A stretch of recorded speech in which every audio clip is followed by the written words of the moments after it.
Hey, it's Will. I want to show you what I made today. This is a Mk10 Elite, and it's a pretty nice little knife. I like this. This came out really well. This came from a request from a gentleman who was looking for a purple Elite with this specific blade on it. He wanted to see a hand-rubbed satin finish on the bevels and a polished finish on the flats. And I don't really do custom orders, but I do do requests. And so when people put requests out for specific types of knives, I do my best to try and build those knives that people are interested in picking up. You know, I am a business at the end of the day, and I got to make the stuff that my customers want to buy. So, you know, if you have any requests, if you're looking for a specific Mk10 or Mk8, feel free to ask, and I'm more than happy to build that kind of knife. And this one here is, I think it came out great. So like I said, he was looking for purple. I did my iridium finish on it, which is a little different from a purple finish. It's not just a straight up purple because it has a bit of a blue hue to it. And when you look at it in certain light, it actually turns blue. I did a nice sort of satin crinkle finish on the edges here on the chamfers. And that gives it a little bit of a two-tone. I think it looks really good with this particular knife. I did the big A2 chamfers up here, also in satin finish.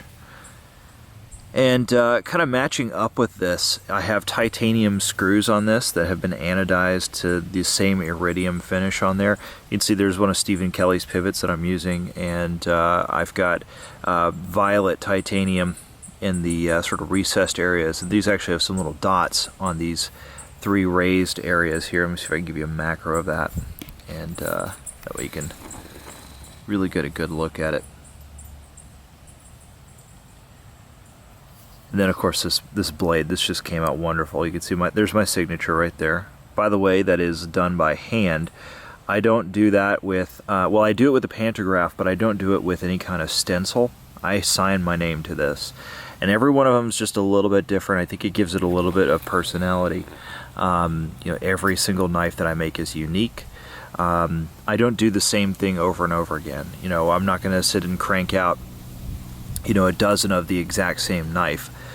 I'm just not happy with that artistically. And as somebody who's trying to make a living, you know, that's tough to do. But at the same time, I think it makes my product more unique.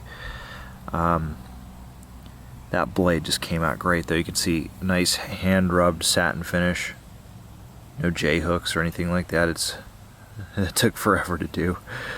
Just beautiful. And it's a Tonto blade, too, so this actually had a secondary tip bevel on there that I had to finish as well. That took a while. It just came out gorgeous. And black G10, so nothing too crazy there. He was... The guy who spec'd this knife out, he was not necessarily sure whether or not he wanted to go with G10, and I recommend G10 generally speaking. You know, a lot of people out there like micarta, a lot of people like carbon fiber. I think that there are definite advantages for both materials, but I default to G10. It's a great material. I don't think that people should discount G10 just because it's so common. It is very common, but for a good reason. G10 is a fantastic material. It's very, it's very temperature fast. It works great in a wide variety of environments. It's not subject to moisture. It doesn't corrode. It doesn't rot. You know, there's a lot of reasons why you'd want to go with G10. I think for me personally, that's typically my favorite material. So I did want to just show you this one here because it's such a nice knife. It just came out beautiful. Have a look at my website, guys. I still have a few knives left over from my late or mid-August sale, I guess.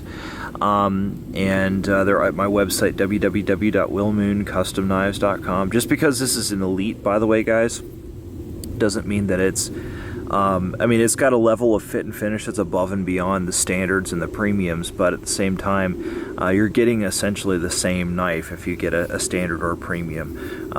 You know, you're not going to miss out on something crazy or anything like that. There's no options that I just left out that are completely necessary. When you pay for the Elites, you're primarily paying for the high level of fit and finish, and some other cosmetic things, things like the titanium screws on there, and the amount of finish work that went into the jeweling and stuff like that. So I just want to give you a quick look at that. Thanks for watching, everybody. Thanks for all the support, and I'll see you guys later. Bye.